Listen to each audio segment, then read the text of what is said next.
Bien, vamos a ver lo que es la definición de cáncer o lo que es lo que sucede en el cáncer desde el punto de vista inmunológico, de lo que es la inmunología del cáncer, ¿ya? Algunas pruebas que han hecho últimas, cuáles son el esquema de tratamiento que se ha hecho, y han visto, por ejemplo, de que los nuevos medicamentos no están haciendo el efecto correcto contra el cáncer, porque se ha visto de que la alteración es a nivel inmunológico, se altera toda la cadena de reproducción a nivel del ADN y el ARN celular, lo que impide que el tratamiento sea efectivo. Pero bueno, vamos a ver en este tema también sobre lo que son los marcadores tumorales y algunas definiciones que hay. La pregunta que siempre nos hacemos, ¿qué es el cáncer? Nos preguntamos también cuál es la causa del cáncer. Todavía no está definido. Existe una serie de conjeturas, el libro que ustedes lean le van a dar un sinnúmero de parámetros sobre la causa del cáncer, pero no está definido hasta la fecha todavía. Se cree que es una alteración de la anatomía normal de la célula en el organismo, lo que quiere decir que basta con que una esté alterada ahí y esta va a ir reproduciéndose de forma alterada y va a dar lo que es la producción del cáncer a largo tiempo. Se dice más o menos que para que aparezca un cáncer tiene que pasar entre 6 a 10 años, pero no todo. Existe cáncer que son bastante malignos y en 6 meses agarra una malignidad que puede ocasionar la muerte del paciente. ¿Cuál es la relación, dice, entre los genes y el cáncer? Vamos a verla también. ¿Cómo se diagnostica el cáncer? Existen parámetros, aparte de los clínicos, existen parámetros laboratoriales y también empleando la imagenología. ¿Se puede prevenir el cáncer? En realidad, lo que tenemos que hacer es tratar de incidir sobre los factores predisponentes.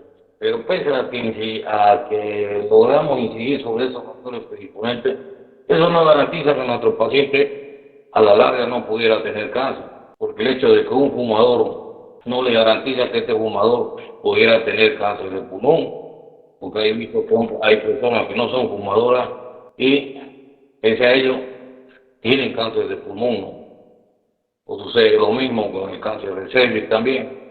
Hay factores predisponentes que condicionan la aparición del cáncer, al igual del cáncer de próstata, al igual el cáncer gástrico, al igual el cáncer pulmonar, el cáncer hepático. Entonces, vamos a ir viendo de a poco, ¿no?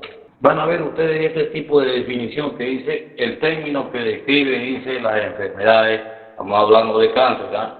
En las cuales en las que hay células anormales que se multiplican sin control e invaden los tejidos cercanos. En realidad estamos hablando de alteración de la anatomía normal o de normal como funcionamiento o la alteración de la homeostasia celular, lo que va a producir que invada a órganos cercanos que están sanos. Estamos hablando de metástasis.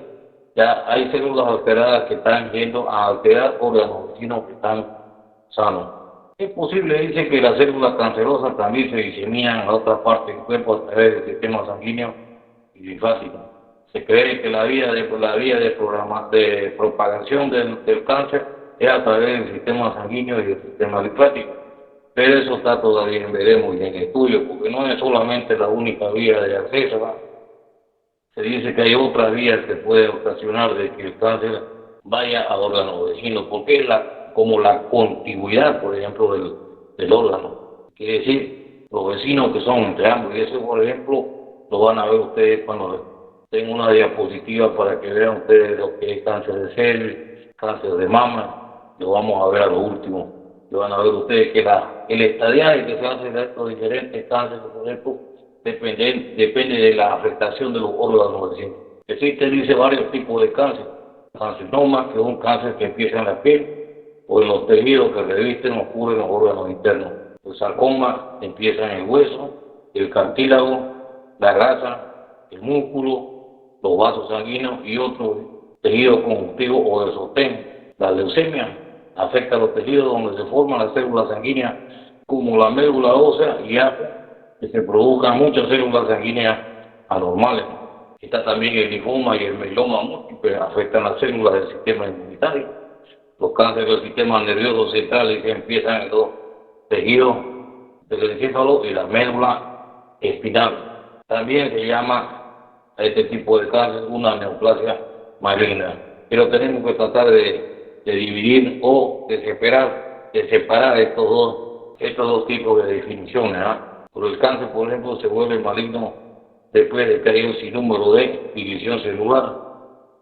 Primero empieza con una célula neoplástica no maligna o malignidad leve. Y es ahí donde nosotros como médicos tenemos que incidir. Para la Organización Mundial de la Salud, dice, el cáncer es un proceso de crecimiento, dice, y diseminación incontrolado de células.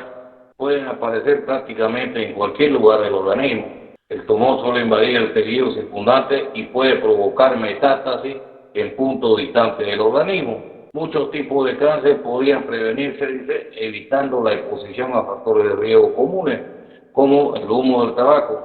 Esto todavía está en veremos y está entre comillas, ¿no? Porque no son condicionantes que te pueden afectar, ¿no?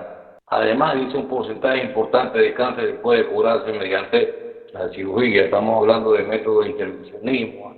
Estamos hablando de poder incidir sobre el tejido afectado.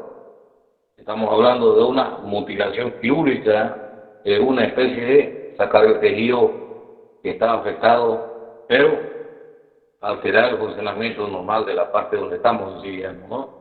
Se puede también hacer tratamiento por radioterapia, quimioterapia, que solamente se detectan en estadios tempranos. Luego dice, el término cáncer engloba un grupo numeroso de enfermedades.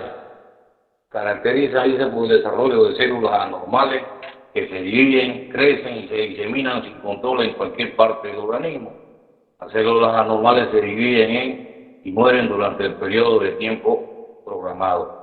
Hay una actividad muy importante que hace la célula cuando detecta una célula maligna, por ejemplo, que es autoeliminarse, y se autoelimina a través de la aplicación de la apoptosis, que quiere decir programar una muerte celular de la célula afectada. Pero llega un momento, esto es efectivo en sus inicios del cáncer, pero llega un momento en que la afectación más está dada a nivel de la cadena de ADN y ARN, por lo tanto, el término de apoptosis, la actividad apostósica que realiza la célula ya no tiene ninguna capacidad para poder detener la proliferación o la división de células anómalas. El origen del cáncer surge cuando las células normales, dice, se transforman en cancerígenas, es decir, adquieren la capacidad de multiplicarse descontroladamente e invadir tejidos y otros órganos. Y aquí hay factores condicionantes que pueden llevar a los. No se olviden que, por ejemplo, la reacción del sistema inmunológico es producir una inflamación, y esa inflamación de por sí afecta la normal anatomía de la célula. Por lo tanto, estamos hablando que para producir una lisis, la célula tiene que alterar su anatomía normal y producir una apoptosis normal que se da en cualquier acción que va a tomar a cabo el sistema inmunológico. Pero, por ejemplo, se dice que esto es el inicio de poder ocasionar la alteración anatómica del desarrollo normal de la célula, como sucede, por ejemplo, en los factores condicionantes del HPV, por ejemplo, en el cáncer de cervix. Hay condicionantes ahí, el virus, el HPV, que produce una serie de inflamación y va produciendo una condicionante de alterar la normal división celular a nivel del cuello uterino, ¿no? Es una de las teorías de muchas que hay. Cáncer dice una palabra que proviene del griego, en concreto dice la palabra carquino, es decir, cangrejo, que a su vez proviene de carca, cangrejo en científico, y su raíz duro. Fueron los griegos los primeros en denominar los tumores y otras lesiones ulcerosas como carquino. Los tumores son crecimientos anormales en el organismo y pueden ser benignos o malignos. Los tumores benignos no son cáncer, dice, pero los malignos sí. Los tumores benignos solo crecen en una parte del organismo, como por ejemplo se dice que tumores benignos son los determinados miomas que se dan a nivel del útero, algunos pólipos, incluso hay en el intestino, hay en la parte gástrica, pólipos hay también a nivel del endometrio. Así dice que son tumores benignos. En las células cancerosas desarrollan mutaciones que no son separadas y pierden la capacidad para producir una apoptosis, que es la muerte celular, ¿no? Algunos cánceres pueden no formar tumores, como sucede típicamente con los de origen sanguíneo. Por otra parte, no todos los tumores son malignos. Además, va a depender también del desarrollo embrionario de la célula, ¿no? O del lugar de donde aparece el desarrollo embrionario. Y eso no vamos a hablar, porque ustedes saben, por ejemplo, de que existen 3 discos germinativos, ¿no? Sí. Sigamos hablando de cáncer. Tenemos, por ejemplo, la elevación de sus presiones de crecimiento. Todo esto conlleva alteración del cáncer, evitar la destrucción inmune, adquisición de la inmortalidad respirativa, inflamación promovida por el tumor, invasión a otras células vecinas, inducción de la angiogénesis, mutación e inestabilidad genómica, evasión de apoptosis, desregulación energética celular, señalización proliferativa sostenida. El conocimiento, dice, del cáncer a lo largo del tiempo. En realidad, es cierto que los primeros fueron los griegos de poder clasificar o darle el nombre al cáncer, ¿no? Pero en realidad los estudios son de hace poco tiempo atrás y se ha venido investigando desde 1914, donde se vio una alteración a nivel del cromosoma, una alteración numérica a través del cromosoma o una deleción que producía una aparición del cáncer. En 1906 se vio la alteración de la estructura normal celular, y así han ido estudiando en 1971, 1976, 1982, con la mutación de oncogenes, que también lo vamos a ver a qué se refiere, en 1983, con la identificación del genoma humano, 1985, nuevamente 15 oncogenes que participaban en la identificación de cáncer, de algunos cánceres. 1987 empezaron a ver los marcadores tubulares, y aparición de 1990 como aparición o la descripción de los genomas como parte fundamental, y 1999 hasta el 2011, que por ejemplo se vio que existía un sinnúmero de genes característicos y se logró un censo genético para poder clasificar los diferentes tipos de cáncer. La inmunoterapia del cáncer. En 1796 se hizo la primera aplicación de la vacuna a través de la vacuna de la viruela, que participó Jenner. En 1863, el reconocimiento de una conexión entre inmunoterapia y cáncer. Se creía que las vacunas eran parte fundamental o predisponente a la aparición de anomalías celulares. En 1976 se creía que la vacuna estaba en relación con los cánceres de vejiga. 1985, aprobación del interferón en el uso de la leucemia o células pilosas, que también se lo utilizó en el tratamiento de SIDA.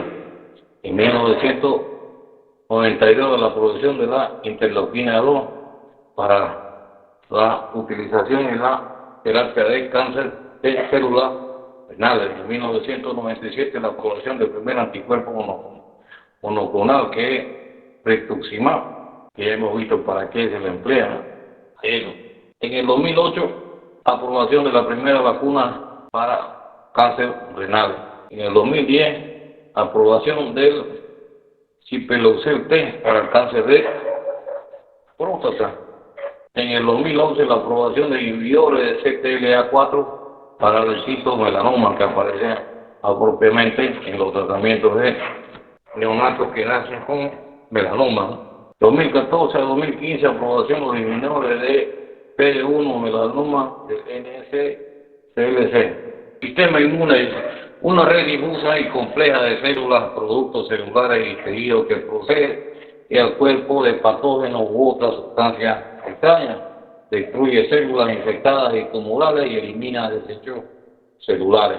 Paul Ehrlich, en 1909, el cáncer ocurría de forma espontánea, in vivo, y en el sistema inmune era capaz de reconocerlo y protegernos frente a él, lo que quiere decir que la acción del sistema inmune era ineficaz. Tomás y Burne en 1957 introdujeron la teoría de la inmunovigilancia, Las células efectoras del sistema inmune patrullan, dice, de forma activa el organismo para identificar y erradicar las células tumorales. No se olviden que alteración a la normal anatomía celular se considera como un antígeno en nuestro organismo. Por lo tanto, hace que el sistema inmune se active. En 1970, la identificación de los linfocitos T se postularon como los principales mediadores de la inmunovigilancia. La evidencia dice en favor de la inmunovigilancia. Mayor incidencia de tumores en pacientes inmunodeprimidos, como por ejemplo en el SIDA, en los neonatos, en pacientes trasplantados. Regresión del tumor que puede ser de forma espontánea tras eliminar el tumor primario o tras una quimioterapia o en su caso tras de un tratamiento de una radioterapia. Los tumores pueden estimular el sistema inmune. Animales pueden ser inmunizados frente a un tumor. Esta inmunidad puede ser transferida a animales, detección de anticuerpos antitumorales en algunos tipos de cáncer humano. La inmunoterapia mejora la respuesta antitumoral. La inmunoestimulación es un proceso inflamatorio crónico. Es la infiltración de células inmaduras. El perfil de citocina, la inmunidad innata interviene en la antigénesis, la generación de radicales libres puede producir un daño al DNA, produciendo una respuesta humoral y esto provoca una inflamación crónica. Los procesos inflamatorios agudos se dan por infiltración de los linfocitos T, mayormente el CD8, el perfil de la citoquina del tipo TH1, la interleuquina 2 y el INFY, actividad antitumoral por CTL y la citokina, aumento de la lisis tumoral, liberación de antígenos tumorales. Esto es lo normal que sucede en el organismo. La progresión tumoral, donde intervienen factores intrínsecos y factores extrínsecos, ¿no? Estamos hablando de una línea de tiempo. Esta es una línea de tiempo que no se sabe a cabalidad a cuánto va, pero se dice, según la teoría, de que va, para la aparición de malignidad se va desde los 6 años hasta los 10 años. No es la regla, porque existe algunos tumores como el tumor ovario, por ejemplo, que en menos de 6 meses cuando usted lo capta se vuelve maligno y produce la muerte de la paciente. Por lo tanto, el tiempo está dado por la iniciación de los eventos, la lesión premaligna, la lesión in situ, la invasión de la lesión y por supuesto la metástasis de la lesión a órganos. La progresión tumoral y factores extrínsecos, las células extrínsecas y factores extrínsecos. Igual también la lesión premaligna, el avance de la premalignidad produciendo el tumor, esos son los factores extrínsecos. La eliminación, el equilibrio entre ambos y por supuesto hay un escape a través de la inmunosupresión, la inmunosupresión y la inmunoelección específica celular. Estos son factores extrínsecos. La mayor parte de los órganos y tejidos, dice, de un animal suele conservarse un equilibrio entre la renovación y la muerte celular. En la normal es una homeostasis entre el nacimiento y la muerte celular. Los diversos tipos de células maduras tienen un tiempo de vida media determinado. Conforme mueren estas células, se generan nuevas gracias a la proliferación y la diferenciación de diversos tipos de células progenitoras. Como lo han visto también en la sangre, es el ejemplo más característico a través del stem cell, que va generando células de forma periódica conforme van desapareciendo las otras, ¿no? Como por ejemplo el glóbulo rojo. El glóbulo rojo tiene una vida media de 120 días y ahí va hacia el vaso, ¿no? Bajo condiciones normales, la producción de células, de nuevas células, dice, se regula para que el número de cualquier tipo de estas se conserve constante. Las células cancerosas pueden considerarse como células propias alteradas que han escapado de los mecanismos de regulación normal.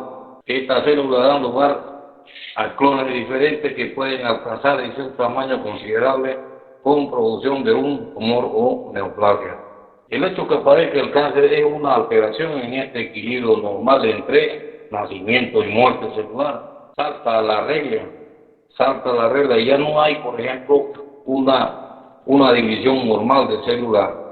Se da una división anormal, es decir, que las células ya no llegan a morir como tienen que hacerlo normalmente, sino que se van dividiendo, lo que va ocasionando que aparezca el tumor.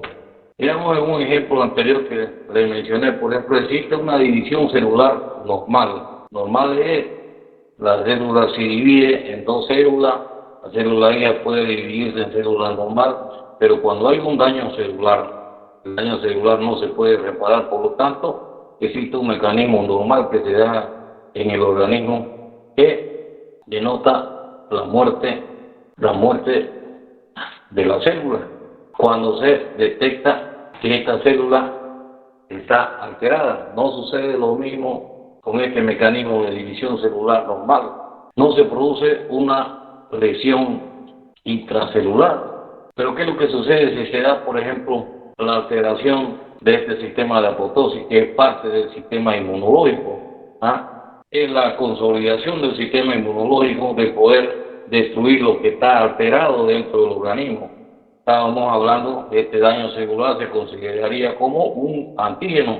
Por lo tanto, la apoptosis o la lisis celular produce la muerte celular de la célula dañada. Pero cuando este mecanismo está alterado, se produce este tipo de daño.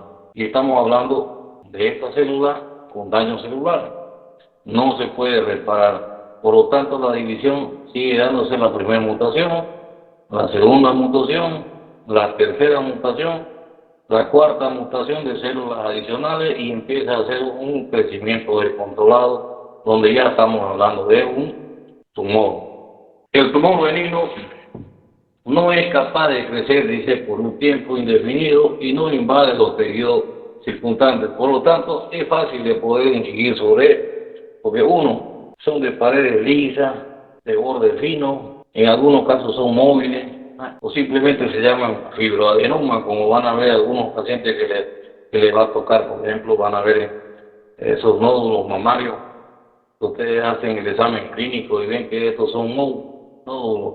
Ahí hay que tratar de diferenciar si es una célula neoplásica maligna o benigna, pero mayormente los fibroadenomas son benignos. Por lo tanto, con un estudio ecográfico se ve toda la parte externa del nódulo y se lo puede catalogar como benigno, aunque después se le haga una biopsia y ya la anatomía patológica nos dará el diagnóstico definitivo. Pero mientras tanto nosotros ya tenemos esa idea clara o esa información o esa formación que se le da a ustedes para poder diferenciar entre lo maligno y lo benigno. El tumor maligno, dice, crece por tiempo indefinido e invade el tejido de forma progresiva. Por lo tanto, son tumores que están creciendo de forma inapropiada. No son bordes definidos, mayormente son bordes estrellados, alteración de la anatomía normal del crecimiento. Entonces nos da una idea de que estamos frente a un tumor maligno. No nos dice, este es un tumor maligno. Nos da una idea o un diagnóstico presuntivo que ustedes pueden hacerlo. Pero ¿qué es lo que sucede? Ya el diagnóstico definitivo se lo da anatomía patológica. El término cáncer se refiere de manera específica a un tumor maligno. Los tumores malignos o cáncer se clasifican de acuerdo al origen del tejido embrionario de donde deriva. Tenemos carcinoma, por ejemplo, la tumoración que se origina en tejido endodérmico o ectodermo o del ectodermo, como la piel o el revestimiento epitelial de los órganos y glándulas internas. La mayor parte de los cánceres de colon, mama, próstata y pulmón corresponden a este tipo de inicio. Esto es importante que ustedes sepan. Las leucemias o los linfomas son tumores malignos de las células hematopoyéticas de la médula ósea. Las leucemias proliferan como células independientes, dicen, tanto que los linfomas, tienden a crecer como una masa tumoral. Los sarcomas son malformaciones menos frecuentes, derivan del tejido conjuntivo mesodérmico, como el hueso, grasa y cartílago. Eso debe saber lo que van a hacer traumatólogos. ¿Cómo podemos llegar a un diagnóstico o qué nos ayuda para poder diferenciar, por ejemplo, o saber de que hay alteración en esa zona donde en realidad estamos estudiando, o vemos de que hay una alteración normal de la anatomía, o estamos haciendo un diagnóstico presuntivo de que nuestra paciente está con cáncer, ¿no? Pues existen los marcadores tumorales, ¿no? Las clasificaciones, ¿no? Los antígenos oncofetales son antígenos carcinoembrionarios, llamados también sea la alfa-fetoproteína, la AFP, la gonadotrofina coriónica humana, que también nos sirve para poder diagnosticar CA, la glucoproteína, como el antígeno específico de próstata, o PSA, que nos ayuda a determinar cáncer de próstata, el CA125, que nos ayuda a detectar cáncer de ovario, el CA15.3, CA19.9, el CA72.4. Encima tenemos el lactato de hidrogenasa o la LDH, que nos ayuda también a poder diagnosticar otro tipo de patología, pero también nos ayuda a la aparición de estas enzimas, nos da idea de que hay un proceso neoplásico instaurado, ¿no? La enolasa neuroespecífica, la enolasa neuroespecífica o el NSE, la fosfatasa ácida, la fosfatasa alcalina también, la hormona, presencia de serotonina, la catecolamina, la ACTH, una hormona de crecimiento, o la adreno o la ADH. La proteína sérica como la tiroglobulina, la ferritina, que está muy en boga ahora, por ejemplo, por el COVID, las inmunoglobulinas, la beta-2, microglobulinas, y otros como el cobre, zinc y la hidroxiprolina. Pero veamos dónde son específicos estos marcadores. Por ejemplo, pruebas marcadores tumorales. Si vemos que nuestro paciente tiene problemas con hormonas T3 y T4, la tiroides o la TSH está disminuida y elevada la T3 y T4, existe el marcador tumoral de la tiroglobulina calcitonina, la célula C o el CEA.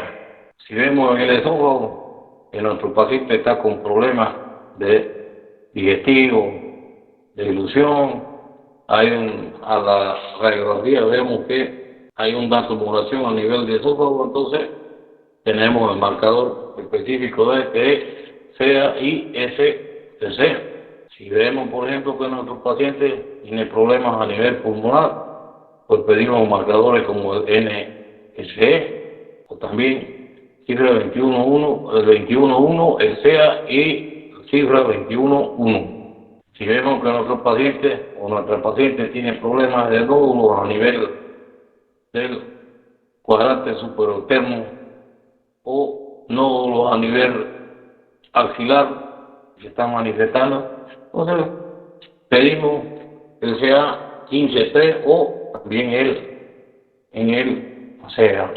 Pero estos marcadores tumorales no vayan a creer que le van a decir la paciente tiene cáncer en ese lugar. No está indicando esto de que hay una alteración y que se está produciendo una alteración específica a nivel de la glándula mamaria. Pues no nos dice que la paciente tiene cáncer, le haremos otro estudio, tal vez tenga un nódulo, habrá que hacerle una biopsia, llevar la anatomía patológica, que en realidad ya anatomía patológica la que nos va a decir si la paciente tiene células alteradas o tiene cáncer. Pero son pruebas de diagnóstico secundario que nos ayudan mucho, ¿eh? Y que ustedes en su vida profesional pues van a hacer uso de estos marcadores, ¿eh?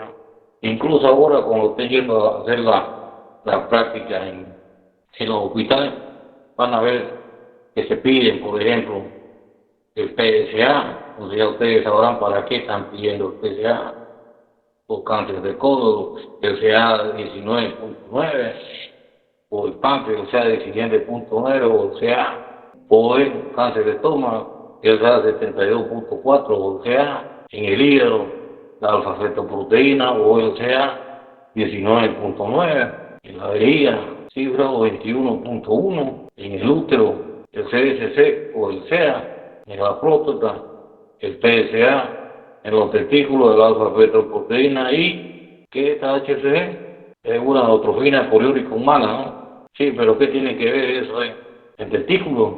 Si aparece en los testículos este tipo de hormona, quiere decir que hay una alteración a nivel testicular y probablemente haya células neoplásicas que están produciendo algo anormal. En el ovario, por ejemplo, Se pide el CA125, el CA72.4, los mielomas múltiples, el B2 o las microglobulinas. Y van a ver cuando estemos hablando de enfermedades específicas, van a ver que incluso hay otro tipo de marcadores tumorales que se lo piden, que aquí no están todos, ¿no?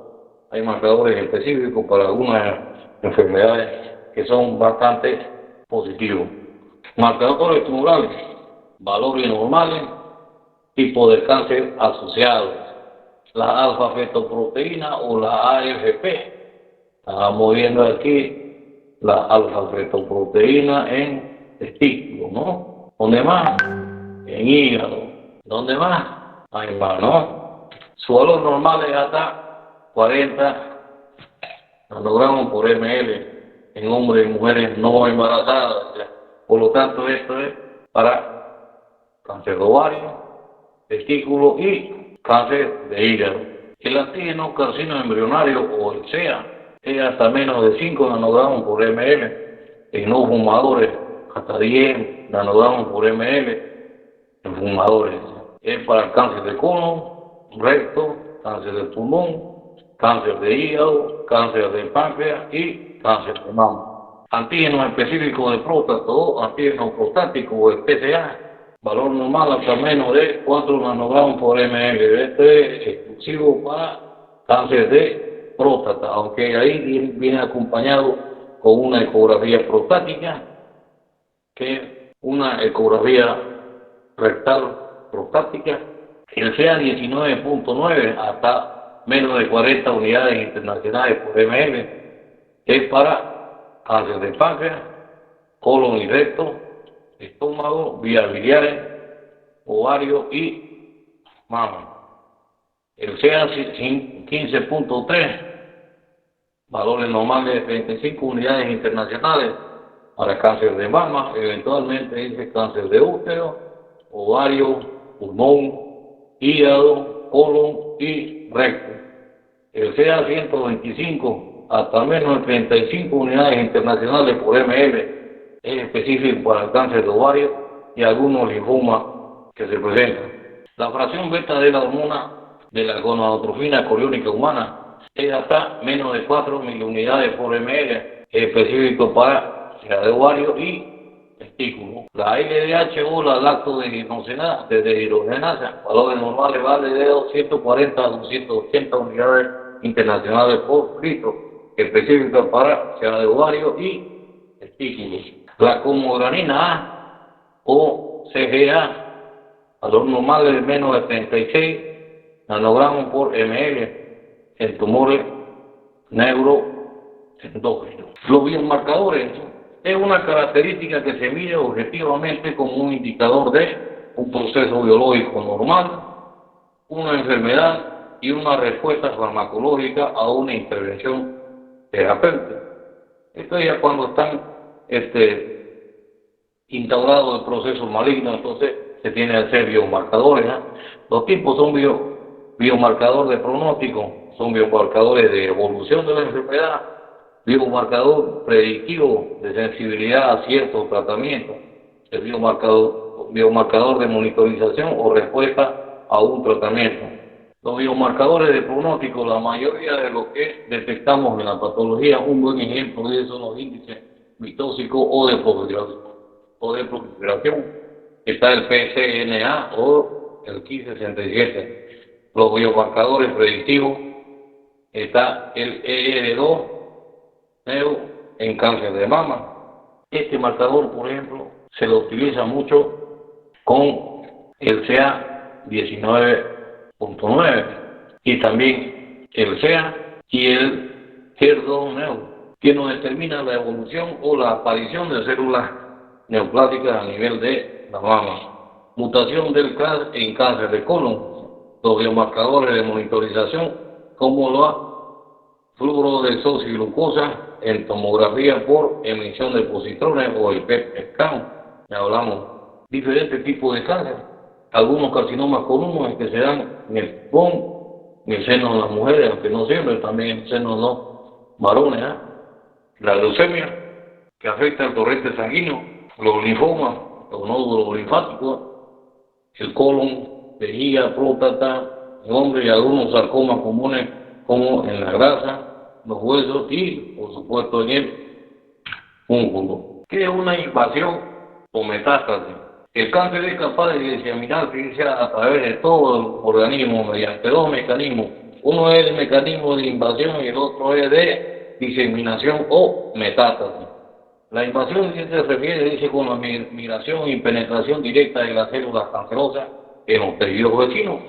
La metástasis se refiere a la habilidad de las células cancerosas para penetrar dentro de los vasos linfáticos y sanguíneos, circular a través de los torrentes sanguíneos y después invadir los tejidos normales en las diferentes partes del organismo. Esta es una invasión. Hay una alteración anormal de la anatomía.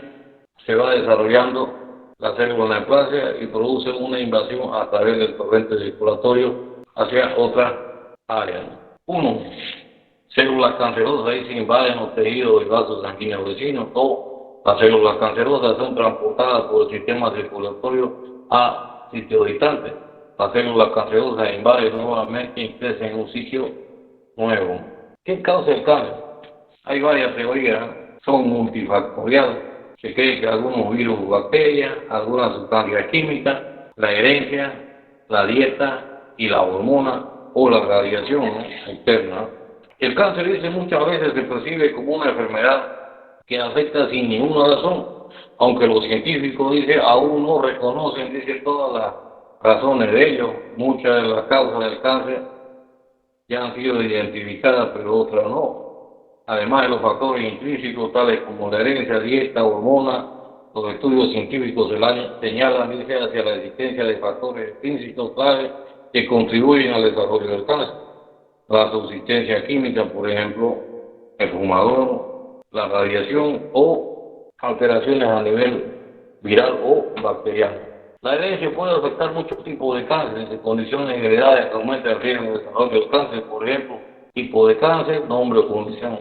El retinoblasoma heredado da un retinoblasoma, ¿no? El xeroderma pigmentoso que afecta a la piel, el tumor de Wilson afecta el riñón, el síndrome de Lee-Fraumeni es un sarcoma del cerebro de los senos y produce la leucemia también, la poliposis adenomatosa familiar que produce el cáncer del colon y cáncer del recto, la enfermedad ósea de Page que produce el sarcoma a nivel óseo, la anemia plástica de Fanconi que produce la leucemia, afecta el hígado y puede afectar la fiebre. Aquí, por ejemplo, hay una diapositiva como el uso del tabaco puede incidir en la aparición del cáncer en algunos pacientes.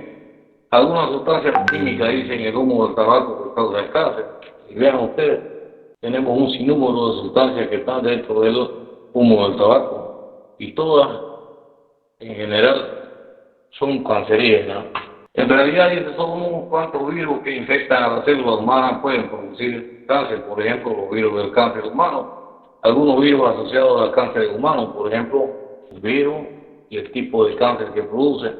Por ejemplo, el virus de Epstein-Barr produce el linfoma de Burkitt, el virus del papiloma humano que produce el cáncer cervical, el virus de la hepatitis B que produce el cáncer de hígado, el virus linfotrópico de células T y humanos produce la leucemia de células T en adultos, el herpes virus asociado con sarcoma de Kaposi que produce el sarcoma de Kaposi que es propio de pacientes con SIDA. En esta parte siempre se activa el sistema inmunológico y es una activación normal como ya la conocemos. Ingresa el antígeno, se activan los linfocitos T, se activan los macrófagos llegando la información. Esto hace que empiecen a producir anticuerpos o puede activarse también el sistema de complemento y llegar a producir la muerte de las células a través de la lisis, producir una apoptosis celular, ¿no? Teoría de la vigilancia inmunológica. El papel del sistema inmune en la prevención y potencial erradicación de tumores fue concebido por Paul Ehrlich en 1909, quien sugirió que el cáncer sería más frecuente si el sistema inmune no controlara la aparición continua de células transformadas. Lo que quiere decir que para que aparezcan células cancerosas, pues tiene que haber una afectación a nivel del sistema inmunológico, ¿no? Nos está alterando nuestro primer sistema de defensa que tenemos, ¿no? Medio siglo más tarde, Brunner reactivó, dice la hipótesis superior, que los linfocitos T funcionarían también como mayores efectores de este sistema y acuñó el término de vigilancia inmunológica o inmunovigilancia a través de la proliferación de linfocitos T. Si esto fuera válido, dice, las células del sistema inmune deberían reconocer los antígenos tumorales e inducir luego un mecanismo capaz de destruir las células que están empezando. En realidad lo hacen a través de la producción de lices por la apoptosis. Esta teoría fue desarrollada, dice, por Stuhlman, dice, quien observó que los ratones atímicos no demostraban mayor sensibilidad a la inducción tumoral por carcinógenos químicos y no desarrollaban tumores espontáneos con mayor frecuencia que los ratones normales. Sin embargo, una observación patológica común sugiere el carácter inmunogénico de los tumores. La presencia en el área del tumor de infiltrados mononucleares compuestos en su mayoría por linfocitos T y macrófagos, melanoma y carcinoma medular de mama, la observación frecuente de proliferación linfocitaria, hiperplasia en los ganglios linfáticos que drenan los sitios de crecimiento tumoral. Existe una neoformación, neovascularización alrededor tumoral, por lo tanto está demostrando de que hay una alteración o hay un funcionamiento de nuestro sistema inmunológico. Todavía no existe evidencia, dice, directa de que la inmunovigilancia proteja a los individuos de desarrollar tumores o de que estos progresen o invadan nuevos tejidos. Si hay observaciones detalladas que contribuyen a respaldar la validez de este concepto. En los últimos años se ha establecido una conexión entre la supresión tumoral dependiente del IFNY y el concepto de vigilancia inmunológica. Conforme ha desarrollado la medicina, pues hemos tratado de crear distintas formas para poder diagnosticar, o sea, en su inicio.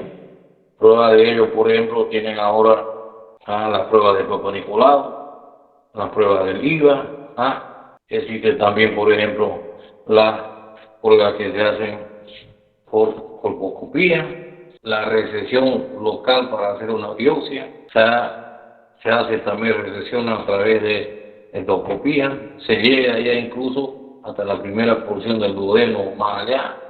Se está tratando de luchar contra un flagelo que todavía se desconoce su inicio, ¿no? Kaplan y Códices evaluaron el papel de esta citocina en la promoción de inmunidad antimoral y observaron que al neutralizar la IFNY endógeno con anticuerpos no se producía el rechazo de trasplante de sarcoma, inclusive químicamente en ratones. También se observaron que en ratones deficientes en el receptor de IFNY o IFNY disfuncionaban para suprimir el desarrollo de tumores. Estos resultados indicaron que las células tumorales en sí mismas eran blanco de la acción del IFNY, el cual estaría aumentando el reconocimiento de las células tumorales por el sistema inmunológico. Se han presentado hallazgos de tumores humanos que han desarrollado insensibilidad permanente y selectiva a la IFNY. Así, el camino de IFNY y el STAT1 y el sistema inmune no solo funcionan juntos para impedir el crecimiento tumoral, sino que además ejercen efectos combinados para modular el perfil antigénico de los tumores que eventualmente se desarrollan en el hueso, ¿no? Célula normal, mutación de la proteína propia que genera un nuevo antígeno de virus oncogénico o el EBY, y sobreproducción de una proteína propia que cambia la densidad de la presentación. Actualmente se sabe que el sistema inmune es capaz de reconocer determinados antígenos tumorales y a veces responder frente a ellos. Los antígenos tumorales inducen reacciones inmunitarias como humorales y mediadas por células que tienen como resultado la destrucción de las células malignas. La reacción mediada por células desempeña al parecer una función de primer orden en la destrucción. Se ha demostrado que diversos tumores inducen a CTL tumorales específicos que reconocen antígenos tumorales presentados por moléculas de superficie de clase 1 o de histocompatibilidad clase 1 sobre la célula maligna. Sin embargo, dice, en ciertos tumores está disminuida la expresión del complejo de histocompatibilidad de clase 1, por tanto, limitan la función de la STL específica. El reconocimiento de las células celulares por las células, los linfocitos NK, no está restringido por el complejo de histocompatibilidad. En algunos casos, los receptores RC que salen sobre las células de los linfocitos NK pueden fijarse a células tumorales cubiertas por anticuerpos, lo que tiene como consecuencia el ADCC. Numerosas observaciones indican que los macrófagos activados desempeñan también una función importante contra los tumores. A menudo se observa que estas células se congregan alrededor de los tumores y se correlacionan con el mismo. Al igual que las células NK, los macrófagos no sufren restricción, dice, por contrario de compatibilidad y expresan receptores FC, lo que les permite fijar anticuerpos sobre las células tumorales. La función antitumoral de los macrófagos activados es mediada tal vez por enzimas líticas y por especies de oxígeno reactivo y nitrógeno. Por consiguiente, los macrófagos activados secretan una citocina denominada factor de necrosis tumoral o alfa-TFN-alfa, que presentan actividad antitumoral potente. Dicen. Se ha observado que cuando se inyecta el TNF-alfa a animales portadores de tumores, induce hemorragia o necrosis de tumor. ¿Cuál es el mecanismo de evasión? La baja inmunogenicidad, la modulación antigénica por demora inmune o por supresión de la respuesta inmune inducida por el tumor. Aquí vamos a quedar, jóvenes, porque más adelante nos vamos a abocar a revisar algunos tumores y vamos a ver qué es lo que pasa. Esta se refiere a esta baja inmunogenicidad, son afectaciones en el organismo de los pacientes que están padeciendo, ¿no? Esto pues ayuda a que aparezca el tumor y se vuelva más maligno. Bien, jóvenes.